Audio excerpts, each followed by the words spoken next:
안녕하세요. 세종제작교회 김남식 목사입니다. 한 주간도 평안하셨는지요?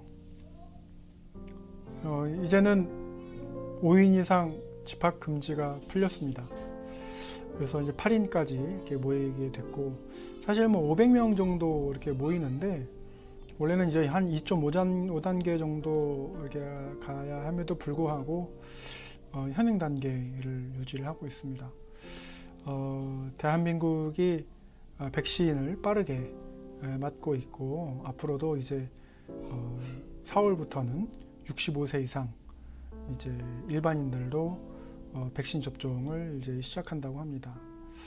참 1년 만이네요. 코로나가 우한 바이러스로 알려지면서 혹시나 했는데 이제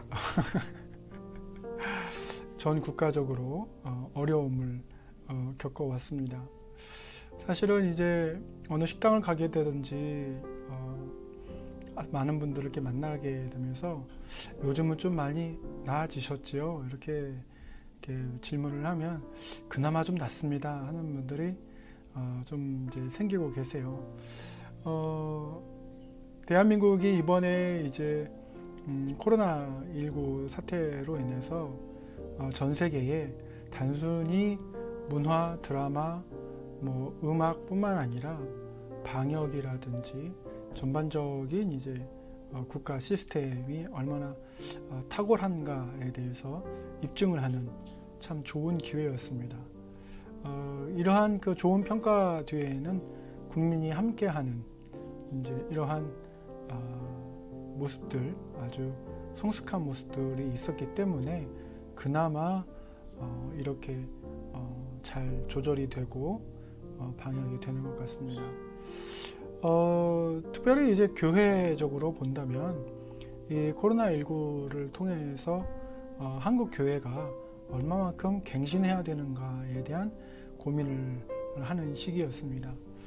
어떤 분이 이제 글을 올려놓으셨는데 목회자가 말씀보다는 이제 인터넷에 방송도 해야 되고 그러다 보니까 여러 가지 이제 기술적인 면에 에너지 소모도 해야 되고, 그런데 이제 사실은 시대가 흐르고 있는데 멈춰져 있으면 도태되죠. 그래서 빠르게 적응하려고 하다 보니까 한국교회 역사 100년 만에 이제 IT 시대를 맞이해서 SNS를 통해서 이제 또 방송도 하게 되고 온라인 예배도 드리게 되고, 그러니까 이러한 급격한 변화에 이제 힘겨워하는 거죠. 하지만 그 힘겨움에도 불구하고 때를 얻든지 못 얻든지 복음을 전하라는 예수님의 말씀을 이제 우리가 기억하고 항상 그 예수님의 지상명령을 이제 실천하려는 모습들을 가져야 될 것이라고 생각을 합니다.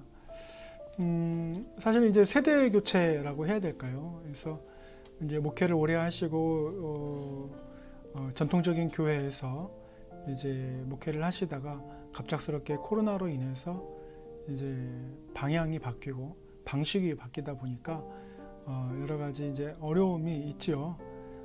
그럼에도 불구하고 이제 말씀을 꾸준하게 전하고, 그럴 때 이제 많은 분들이 내가 어찌할꼬 하면서 회개하고 돌아오면 좋은데, 오히려 이제 교회하고 이제 멀어지는 모습들을 보면서 더 실망하시고 더 힘드시고 더 지치셨을 거라고 생각을 합니다. 하지만 우리가 하나님 나라를 생각했을 때는 단기적인 성과보다 굉장히 장기적인 성과를 바라보는 거고, 우리 한국 교회, 개교회마다 하나님 나라를 위해서 헌신하는 하나님의 이제 백성들이기 때문에 우리의 소명을 다할 때 하나님께서 그 뜻을 또 우리나라 가운데 또 온누리에 이루실 거라고 생각을 합니다. 이제 십자가를 목격하는 사람들 시리즈를 마무리를 하고 오늘은 이제 두 번째 시간입니다. 바로 44 Reasons라고 해서 이 44 Reasons는 뭐냐면 바로 예수 그리스도가 메시아이신 이유, 그래서 예수님께서 메시아로서 성취하신 44가지 사건을 이제 조명하는 시간이 되겠습니다. 사실 교회를 다니시는 분들, 또 어려서부터 신앙생활 하신 분들은 뭐 이 부분에 관해서 전혀 퀘스천 마크가 없죠. 당연하다고 생각하시고, 특별히 뭐 성탄절 다가오고 그러면 연극도 하고 그렇게 자라왔기 때문에 이런 부분에 대해서는 별 이렇게 감흥이 없으실 수도 있습니다. 하지만 성경을 찬찬히 들여다보면서 44가지 이유를 보신 것은 별로 없으실 거라고 생각을 합니다. 그래서 지난주부터 시작을 해서 이번 주는 이제 두 번째 이유입니다. 오늘 본문 말씀을 함께 보도록 하겠습니다. 오늘 본문 말씀은 먼저 구약의 미가서 5장 2절 말씀입니다. 말씀을 함께 읽겠습니다. 베들레헴 에브라다야, 너는 유다 족속 중에 작을지라도 이스라엘을 다스릴 자가 네게서 네게로 나올 것이라. 그의 근본은 상고의 영혼에 있느니라. 라고 이제 미가서 5장 2절에 나와 있습니다. 미가 선지자는 이제 예수님이 오시기 720년 전에 이 예언을 했습니다. 예수님께서 오시기 전에 720년 전에 무엇을 예언했냐면 바로 예수님께서 이제 탄생하실 장소를 얘기를 하는 거죠. 참 놀랍지 않습니까? 창세기 3장 15절에 지난주에 나눴던 것처럼 여자의 후손이 내 머리를 상하게 할 것이라 해서 이제 예수님께서 마리아에게서, 동정녀 마리아에게서 이제 탄생하셨는데, 사실은 이제 인간의 상상을 뛰어넘는 굉장히 신비로운 일이죠. 남녀가 만나서 아이를 잉태하는 것이 그간의 자연의 순리였다면, 예수님께서 태어나시는 방식은 성령으로 잉태해서 동정녀 마리아에게서 나는 그러한 방식. 그래서 여자의 후손, 남자의 후손이 아니라 여자의 후손에게서 나는 말씀 그대로를 성취해버리는 거죠, 하나님께서. 그러니까 인간의 어떤 그 한계를 완전히 이제 벗어나는 탄생 사건이었습니다. 오늘 그 두 번째 시간으로서 하나님께서 미가 선지자를 통해서 베들레헴에서 메시아가 날 것이라는 것을 얘기하고 있습니다. 사실 만약에 여러분이 미가 선지자라면 어떻게 생각하시겠습니까? 하나님께서 여러분에게 메시아가 베들레헴에서 날 것이다 라고 얘기했는데, 정확하게 언제 날 것이다 라고 말씀도 안 하시고 무조건 그냥 베들레헴에서 날 것이다 라고 내가 이스라엘 백성에게 선포한다고 한다면, 과연 이스라엘 백성들이 그걸 믿어줄까? 아니, 믿는 건 둘째치고 누가 듣기나 할까라는 생각을 하실 수 있습니다. 그래서 미가 선지자가 하나님이 나한테 이렇게 확신을 주시고 베들레헴에서 메시아가 난다고 하는데 그냥 나만 알고 있으면 되지, 굳이 내가 또 이스라엘 백성한테 말해서 만약에 틀리면 나만 망신당할 텐데 굳이 말해야 되나 라는 생각을 할 수 있죠. 그런데 미가 선지자는 어떻게 하냐면 하나님이 주신 말씀 그대로를 전하는 사명을 감당하게 됩니다. 그것이 진짜 이루어질지 안 이루어질지는 미가 선지자가 720년 동안 살면서 확인할 수는 없어요. 확인할 수는 없습니다. 다만 하나님께서 그렇게 말씀하셨기 때문에 그렇게 전하고 그는 그의 사명을 다한 것이죠. 다르게 얘기하면 예수님께서 승천하셨고 승천하신 그대로 내려오실 거라고 우리가 사도행전에서 말씀을 보고 그 말씀을 우리 후대에게 전하게 됩니다. 그런데 정말 그렇게 이루어질지는 우리는 아무도 모릅니다. 그리고 그게 언제 이루어질지도 아무도 모릅니다. 그러면 그 사이에 사람들이 어떻게 생각하느냐? 여러분, 미가 선지자가 예수님 오시기 720년 전에 베들레헴에서 예수님께서 메시아가 나실 거라고 얘기했을 때 그 720년 동안의 사람들이 그것을 믿고 막 베들레헴을 거룩하게 여기고 거기에 막 커다란 성전을 짓고 뭐 그렇게 하지는 않죠. 왜냐하면 그것이 정말 이루어질까라고 생각하고 안 이루어질 거라고 생각하는 사람들이 90%가 넘는 거예요. 그러니까 하나님의 말씀이 선포되고 그 말씀이 성취될 거라고 생각하는 사람들이 시간이 갈수록 극히 적어진다라는 거죠. 다르게 얘기하면 예수님께서 승천하시고 그대로 내려오실 거라는 재림 예수에 대한 신앙이 얼마만큼 2000년이 지났는데 견고해질 것이냐, 얼마만큼 예수님께서 오실 거라는 확신을 가지고 많은 사람들이 기다릴 것이냐, 그 믿음이 오랫동안 지속되고 강성해지면 좋은데 어떻게 해요? 하나의 신화 같고 옛날 얘기고 말도 안 되는 얘기라고 생각하면서 무시해버리는 사람들이 많을 거라는 거죠. 그러면 신앙을 가지지 못하고 예수 그리스도를 알지 못하고 구원의 유일한 길인 예수님을 영접하지 못하고 영원한 심판에 들어갈 사람들이 더 많아지게 되는 거예요. 오히려 신앙이 견고한 사람이라 할지라도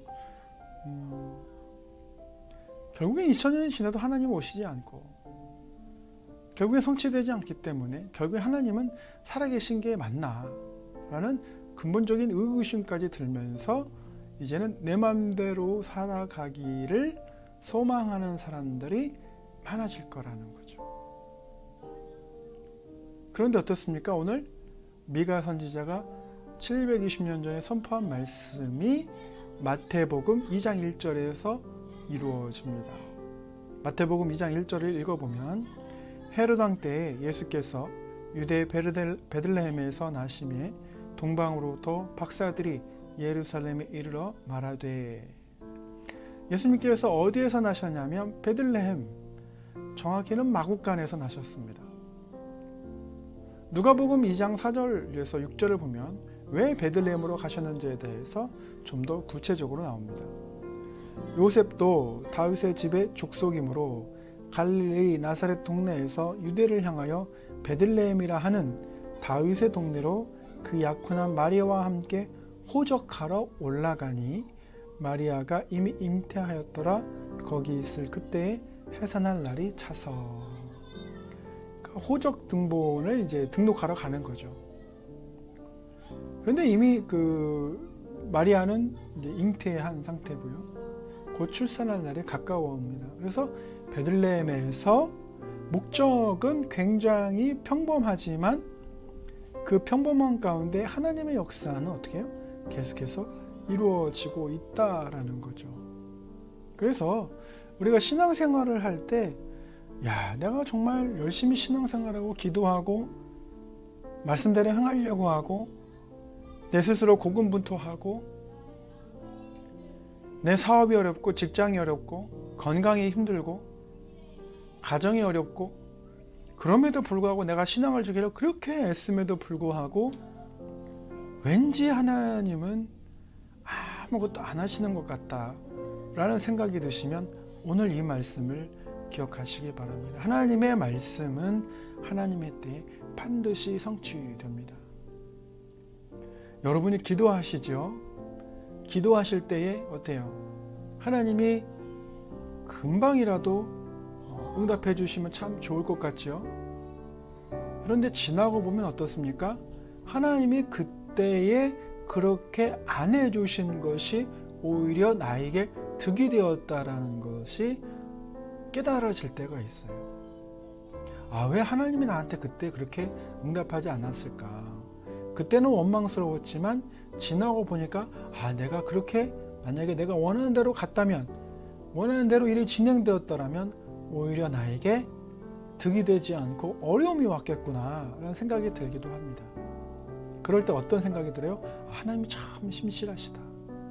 하나님이 참 신실하셔서 하나님 나를 가장 잘 아시는 분이시고 그렇기 때문에 나의 기도에 대해서 응답하지 않으실 때도 있고 하나님의 때에 응답하실 수도 있겠구나. 지금 이 시대에는요, 우리가 코로나를 겪으면서 어떤 상황이 벌어지냐면 가라지하고 알곡하고 딱 갈라지는 시대예요.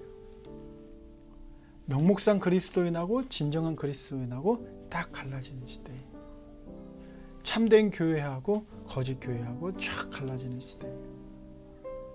이만희가 스스로가 예수라고 얘기하고 재림 예수라고 얘기하고 목자라고 얘기하지만 오늘 두 번째 이유에서 보면 이만희는 베들레헴에서 태어나지 않았습니다. 수많은 재림 예수라고 말하는 한국의 거짓 종교인들이 베들레헴에서 태어나지 않았습니다. 그들은 메시아가 될 만한 조건을 단 하나도 갖추지를 못하고 있는 거예요.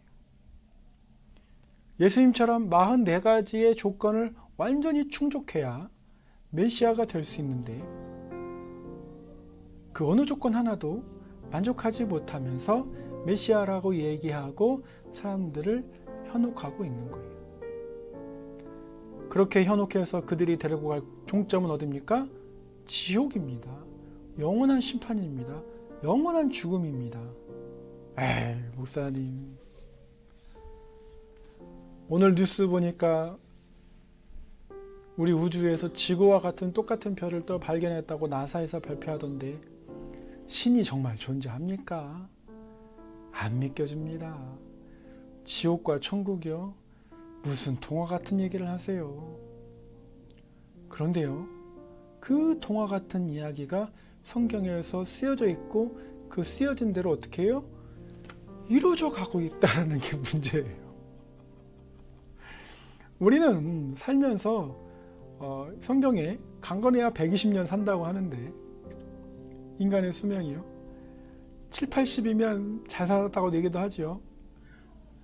그런데 하나님의 때와 하나님의 예언의 성취와 말씀의 그 성취는 1년, 2년, 10년, 20년, 100년, 200년 가지고 되지 않아요. 베드로가 하루가 천년같이, 천년이 하루같이라는 말을 하는데요. 하나님의 타임프레임은 인간이 가지고 있는 타임프레임하고 전혀 달라요. 하나님이 정하시는 때, 가장 선하신 때, 하나님이 원하시는 가장 적절한 때에 그날이 도적같이 오는 겁니다. 아직 우리는 기회가 있어요. 메시아를 믿을 수 있는. 왜? 예수 그리스도는 성경에 나와 있는 대로 베들레헴에서 미가 선지자가 예언했던 것 그대로 베들레헴에서 나셨고 그 예언대로 44가지의 예언대로 예수님께서는 그 길을 가셨어요. 아무리 논리적으로 따져보고 검증해봐도 예수 그리스도 외에는 답이 없어요. 인류가 구원받을 수 있는 길은 오직 예수 그리스도밖에 없는 거예요. 그 한 분만이 메시아인 거예요. 저 인도의 시다르타, 중동의 마호멧, 중국의 공자 아니에요. 오직 예수 그리스도만이 참된 길이요 진리요 생명이요 나로 말미암지 않고는 아버지께로 이를 자가 없다고 기록하는 이유가 바로 가장 정확하게 예언대로 성취하신 분이 예수님밖에 없기 때문에 그런 겁니다. 어떤 이는 기독교는 너무 독선적이에요. 너무 독단적이에요. 역사적으로 보면 교회사에서 기독교가 오만한 적이 많았어요. 아주 건방졌습니다. 십자군 전장을 치르면서 아주 무례했어요. 하나님의 사랑과 하나님의 마음을 제대로 전하지 못했어요. 칼과 피로 사람들을 협박하면서 강요한 적이 있어요. 그러나 참된 하나님의 사랑은 그것이 아니었어요. 오직 십자가를 통해서 인류가 구원받기를 원했고 그 인류는 판타타 에스네라고 해서 모든 족속들, 이 지구상에 있는 모든 인류가 예수 그리스도를 통해서 구원받기를 원하시는 거예요. 그래서 예수님께서 내 이웃을 내 몸과 같이 사랑하라 라고 말씀하신 이유가 그 판타타 에스네, 모든 족속, 모든 인류, 인종과 문화를 떠나서 샬롬을 이루는 하나님의 그 사랑, 오직 십자가를 통해서만 가능한 거예요. 오직 예수 그리스도를 통해서만 가능한 거예요. 그래서 누군가 의심하고 누군가 평가하고 증거를 찾아내고 싶어 한다면 바로 성경 말씀에 나와 있는 이러한 44가지의 이유를 찾아보실 수 있도록 하나님께서 마련해 놓으신 거예요. 부인할 수가 없습니다. 예수님이 메시아라는 사실을 부인할 수가 없어요. 지금도 이스라엘에 가면 많은 유대인들이 예수 그리스도를 메시아라고 인정하지 않는 유대인들이 참 많아요. 왜요? 44가지의 철저한 이유가 있음에도 불구하고 그들이 믿기를 원치 않아요. 인정하게 되는 순간 어떻게 돼요? 그들이 십자가에 못 박았다라는, 메시아를 못 박았다라는 그 유죄에서 벗어날 수가 없기 때문에 계속해서 거절하는 거예요. 그렇게 계속해서 거절하면 어떻게 됩니까? 영원한 생명은 없어요. 죄 용서는 없어요. 인간이 자유롭게 되지를 못해요. 오늘 본문 말씀에 미가 선지자의 5장 2절 말씀, 마태복음, 누가복음 말씀을 점검하면서 예수님이 메시아구나. 오직 그분 외에는 길이 없구나. 오직 예수 그리스도를 통해서만 내가 구원을 받을 수 있구나 라는 이 믿음이 오늘 시청하시는 모든 분들에게 임하기를 예수님의 이름으로 축원합니다. 감사합니다.